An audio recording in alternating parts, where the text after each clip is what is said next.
No, you didn't. You didn't mess up at all. Guess what? So, hey, so when I'm playing in front of people, like with my band and stuff, when I mess up, what I do is I just sort of keep going. I mess up, I drop. Like sometimes I'm playing and this happens. I drop a stick, and so I have to like sort of kind of keep going and just grab another one as fast as I can.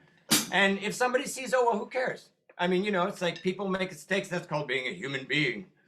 People like that stuff because they can identify with it. Anyway, so are you ready? So here we go. So bass drum first. So you're gonna go boom, boom, like that.